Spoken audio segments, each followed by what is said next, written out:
ಗೊಮ್ಮಟೇಶ್ವರ ಬೆತ್ತಲೆಯಾಗಿ ಇರುವುದಕ್ಕೆ ಕಾರಣವೇನು? ತನ್ನ ರಾಜ್ಯವನ್ನು ಬಿಟ್ಟು ಒಬ್ಬಂಟಿಯಾಗಿ ಕಾಡಿಗೆ ಯಾಕೆ ಹೋಗುತ್ತಾನೆ? ಜೊತೆಗೆ ಗೊಮ್ಮಟೇಶ್ವರನ ತಾಯಿ 100 ಜನ ಮಕ್ಕಳಿಗೆ ಜನ್ಮವನ್ನು ನೀಡಿದ್ದು ನಿಜನಾ? ತಿಳಿದುಕೊಳ್ಳೋಣ ಬನ್ನಿ. ಮೊದಲನೆಯದಾಗಿ, ಗೊಮ್ಮಟೇಶ್ವರನನ್ನು ಬಾಹುಬಲಿ ಎಂದು ಇನ್ನೊಂದು ಹೆಸರಿನಲ್ಲೂ ಕೂಡ ಕರೆಯುತ್ತಾರೆ. ಜೈನ ಗ್ರಂಥಗಳ ಪ್ರಕಾರ ಇಕ್ಷ್ವಾಕು ರಾಜವಂಶದ ರಿಷಭ ಮತ್ತು ಸುನಂದಾಗೆ ಗೊಮ್ಮಟೇಶ್ವರ ಜನಿಸುತ್ತಾನೆ. ಇದೇ ರೀತಿ ಗೊಮ್ಮಟೇಶ್ವರನ ತಾಯಿ ಸುನಂದ ಒಟ್ಟಾರೆಯಾಗಿ 3 ಜನ ಮಕ್ಕಳಿಗೆ ಜನ್ಮವನ್ನು ನೀಡುತ್ತಾಳೆ. ಗೊಮ್ಮಟೇಶ್ವರ ಭರತನ ತಮ್ಮನಾಗಿದ್ದ.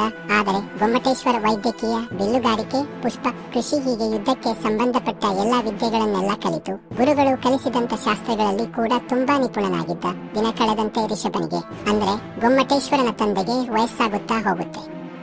ಜೊತೆಗೆ ರಿಷಭ ಅನಾಥ ಸನ್ಯಾಸಿಯಾಗಲು ತೀರ್ಮಾನ ಮಾಡುತ್ತಾನೆ. ಇದರಿಂದ ತನ್ನ ಇಡೀ ರಾಜ್ಯವನ್ನ ತನ್ನ 100 ಜನ ಮಕ್ಕಳಿಗೆ ಸಮಾನವಾಗಿ ಹಂಚುತ್ತಾನೆ. ಭರತನಿಗೆ ಅಯೋಧ್ಯೆ ರಾಜ್ಯವನ್ನು, ಗೊಮ್ಮಟೇಶ್ವರನಿಗೆ ಹಸ್ಮಕ ರಾಜ್ಯವನ್ನು ನೀಡುತ್ತಾನೆ. ಇದರ ನಡುವೆ ಭರತನಿಗೆ ರತ್ನಚಕ್ರ ಎಂಬ ದೈವಿಕ ಚಕ್ರ ದೊರೆಯುತ್ತದೆ.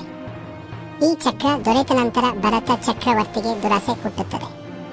ಬೇರೆ ರಾಜ್ಯಗಳನ್ನು ಕೂಡ ತನ್ನ ವಶ ಮಾಡಿಕೊಳ್ಳಬೇಕು ಎಂದು ನಿರ್ಧಾರ ಮಾಡುತ್ತಾನೆ. ನಂತರ ಪ್ರತಿ ರಾಜ್ಯವನ್ನು ವಶಪಡಿಸಿಕೊಳ್ಳುತ್ತಾ ಬರುತ್ತಾನೆ. ಕೊನೆಗೆ ತನ್ನ ರಾಜ್ಯವಾದಂತಹ ಅಯೋಧ್ಯೆಗೆ ಬರುತ್ತಾನೆ.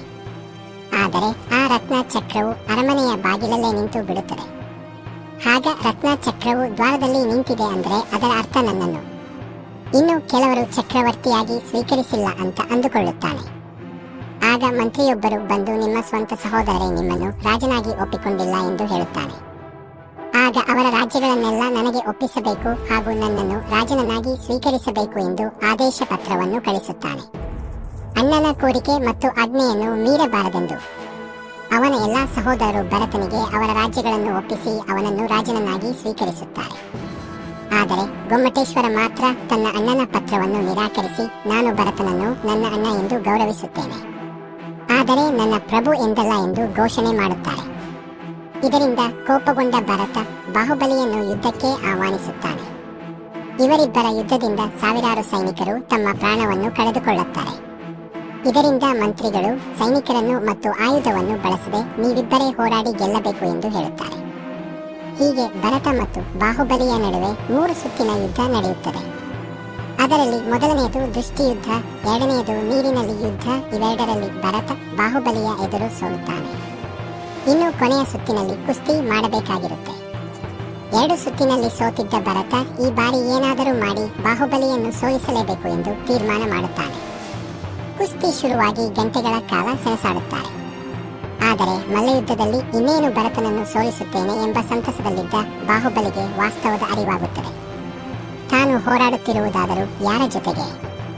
ತಾನು ವೈರಿಯಾಗಿ ಅಂದುಕೊಂಡಿರೋದಾದರೂ ಯಾರನ್ನ? ತನ್ನ ಅಣ್ಣನನ್ನೇ ತಾನೇ ಎಂದು ಯೋಚಿಸಿ, ಕೇವಲ 1 ಸ್ಥಾನಕ್ಕೋಸ್ಕರ ನನ್ನ ಅಣ್ಣನ ಜೊತೆಗೆ ಹೋರಾಡಿ ಬಿಟ್ಟೆನಲ್ಲ, ಸ್ವಾರ್ಥಿ ಮನಸ್ಸನ್ನು ಇಟ್ಟುಕೊಂಡು ಅವನನ್ನೇ ಕೊಲ್ಲಲು ಹೊರಟು ಬಿಟ್ಟೆನಲ್ಲ, ಎಂತಹ ಕ್ರೂರಿ ನಾನು ಎಂದು ಅಂದುಕೊಳ್ಳುತ್ತಾ ಭರತನನ್ನು ಬಿಟ್ಟು ಸುಮ್ಮನೆ ನಿಂತು ಬಿಡುತ್ತಾನೆ. ಆಗ ಬಾಹುಬಲಿಯು ಅಣ್ಣ ಆಸೆ ಪಟ್ಟಿರುವುದು ನನಗೆ ಬೇಡ ಎಂದು ತನ್ನ ಎಲ್ಲ ಆಸ್ತಿ ರಾಜ್ಯವನ್ನೆಲ್ಲ ತಿರಸ್ಕರಿಸಿ ಸತ್ಯ, ಸಂತೋಷ, ನೆಮ್ಮದಿ ಪಡೆಯಲು ನಿಸ್ವಾರ್ಥ ಮನಸ್ಸನ್ನಿಟ್ಟು ಧ್ಯಾನ ಮಾಡಲು ಹೊರಡುತ್ತಾನೆ. ಬಾಹುಬಲಿ ಧ್ಯಾನ ಮಾಡಲು ಹೊರಟಾಗ ದೇಹದ ಮೇಲಿರುವ ಎಲ್ಲ ಬಟ್ಟೆಗಳನ್ನು ತೆಗೆದು ಧ್ಯಾನ ಮಾಡುತ್ತಾರೆ. ಇದಕ್ಕೆ ಕಾರಣ ಏನೆಂದರೆ ಜೈನ ಧರ್ಮದ ಪ್ರಕಾರ ಹುಟ್ಟುವಾಗ ಬೆತ್ತಲೆಯಾಗಿ ಹುಟ್ಟಿರುತ್ತಾರೆ. ಅದೇ ರೀತಿ ಬದುಕಿರುವಾಗಲೂ ಕೂಡ ಇದೇ ರೀತಿ ಇರೋಣ ಎಂದು ತೀರ್ಮಾನಿಸುತ್ತಾರೆ.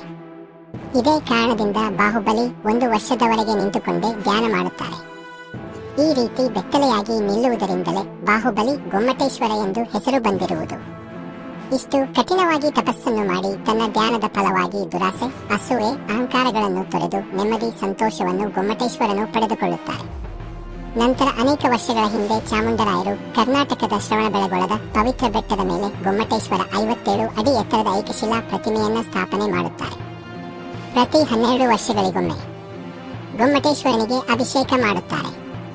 ಈ ಆಚರಣೆಯನ್ನ ಮಹಾಮಸ್ತಾಭಿಷೇಕ ಅಂತ ಕೂಡ ಕರೆಯುತ್ತಾರೆ. ಗೆಳೆಯರೇ, ಜೀವನದಲ್ಲಿ ಏನನ್ನು ಬಯಸಬಾರದು? ಜೀವನದಲ್ಲಿ ಯಾವುದು ಶಾಶ್ವತವಲ್ಲ. ಈ ವಿಡಿಯೋ ಇಷ್ಟ ಆದರೆ ಲೈಕ್ ಮಾಡಿ, ಶೇರ್ ಮಾಡಿ. ಧನ್ಯವಾದಗಳು.